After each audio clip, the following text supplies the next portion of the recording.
Assalamualaikum kawan-kawan jejak petunjuk. Di episode sebelumnya kita telah membahas teori-teori masuknya Islam ke Nusantara. Ada hal menarik sebelum kita melanjutkan pembahasan tentang sejarah Islam di Nusantara, yaitu tentang pentingnya belajar sejarah.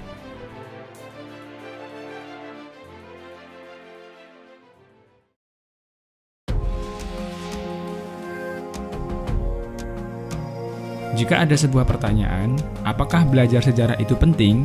Apa alasan Anda?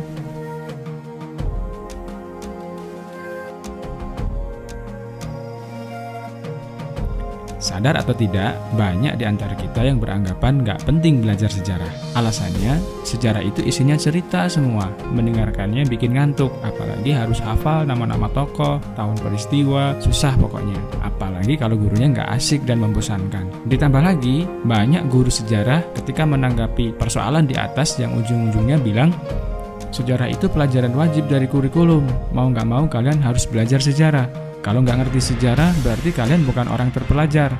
Kalau nggak ngerti sejarah, nanti kalian ditertawakan orang.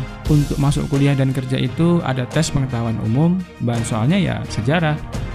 Nah, tanggapan di atas bukannya menjawab problematika, justru malah nakut-nakutin.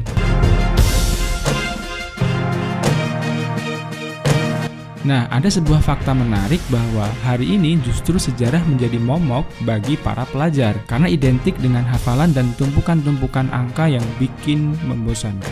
Memang sejarah isinya adalah berupa angka-angka tahun dan nama-nama tokoh, bahkan kisah cerita yang sangat panjang. Nah, dengan keadaan seperti ini, kita jadi mikir, bagaimana dengan sejarah Islam? Apakah juga jadi momok? Bukannya ada kalimat bijak yang mengatakan bahwa bangsa yang besar adalah bangsa yang tidak melupakan sejarah?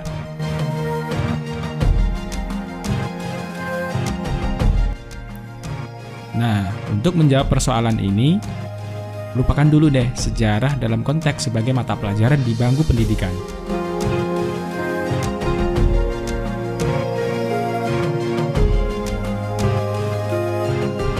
Lupakan juga nilai ulangan sejarah, lupakan juga dunia akademis.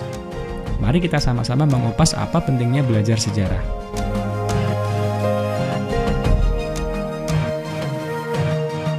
Dari sini, kita ingin mengajak untuk menelusuri dari sisi sebaliknya. Memang apa jadinya kalau kita nggak belajar sejarah, dan apa konsekuensinya kalau masyarakat nggak belajar dari sejarah? Nah, untuk mengulas hal ini, silakan simak video ceramah Ustadz Budi Asyari berikut ini.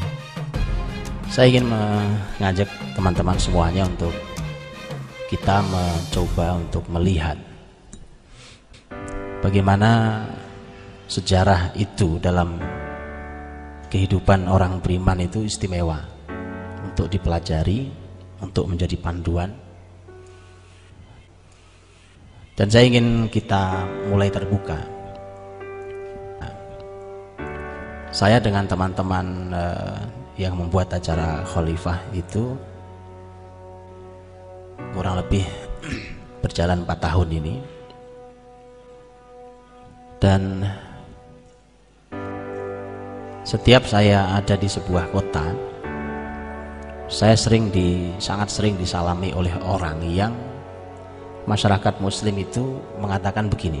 Jadi kalimatnya bisa sama dari satu kota ke kota yang lain, ini juga mengherankan. Mereka mengatakan ternyata sejarah itu bisa dikaji sampai level itu, Ustaz ya. Saya juga nggak ngerti maksudnya apa. Karena buat saya, setiap saya baca sejarah itu mesti seperti saya mendapatkan bongkahan emas mutiara berlian. Tiba-tiba di kita ini pelajaran sejarah itu pelajaran yang paling membosankan. Karena sejarah itu cuma tumpukan angka. Tahun sekian terjadi ini, namanya ini, peristiwanya ini, bosenin. Ditambah gitu gurunya nggak bisa juga jelasin kan. Sudah lengkap, ditambah lagi ujiannya susah setengah mati. Udah jelasinnya nggak enak, gurunya ujian susah sekali. Akhirnya memang orang semakin tidak tertarik. Sebenarnya sangat sederhana memahami. Lihat betapa sederhananya. Kalau kita melihat panduan peradaban Islam yang paling utama, yaitu Al-Quranul Karim, dan di dalam Al-Quran ada 1/3 isi Quran adalah kisah, sejarah, itu sudah cukup. bahwa sejarah itu istimewa. Tiba-tiba tidak dapat porsi di negeri ini. Sejarah umat sebelum Nabi Muhammad, lihat, sejarah umat sebelum Nabi Muhammad itu kisah-kisahnya turunnya di ayat-ayat dan surat-surat Makkiyah.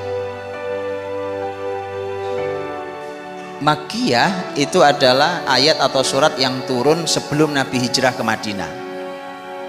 Jadi sebelum hijrah ke Madinah, kalau semua ayat ataupun surat yang turun sebelum Nabi hijrah namanya surat Makkiyah. Semua kisah umat terdahulu sebelum Nabi Muhammad itu turunnya Makkiyah.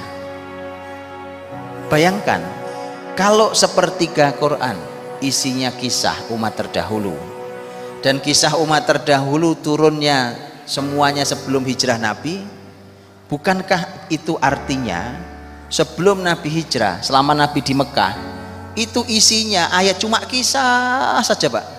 13 tahun lamanya. Ada ayat lain yang bukan kisah, tapi sepertiga Quran loh kisah.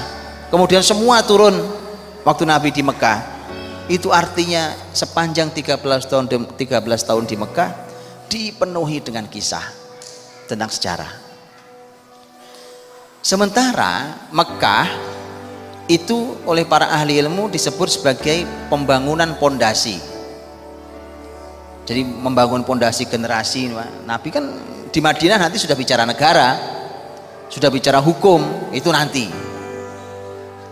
Nah, sekarang baru tahu kita. Sejarah ini berhubungan sangat erat dengan kebesaran dan kemunduran sebuah zaman. Karena sejarah ini cermin masa lalu, Pak. Ya, cermin masa lalu. Para ahli sejarah mengatakan bahwa at-tarikhu yu'idu nafsahu. Sejarah itu mengulangi dirinya sendiri. Ya, sejarah ini peristiwa berulang. Jadi nanti akan saya jelaskan keadaan kita hari ini itu apa yang terjadi, apa yang sedang terjadi, apa yang akan terjadi. Kalau ada masalah, ini masalah sebenarnya seperti apa, mengurainya bagaimana, solusinya apa, itu kalau orang belajar sejarah tahu, Pak, solusinya.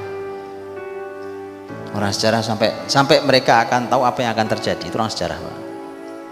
Karena dia cuma berulang, peristiwa begini pernah ada zaman apa, karena zaman itu begini, masalahnya begini, sebabnya ini, maka solusinya ini. Persis. Dan nanti kita akan lihat bagaimana para ulama dalam Islam itu menempatkan posisi sejarah di posisi yang luar biasa. Nah, disinilah kesalahan kita.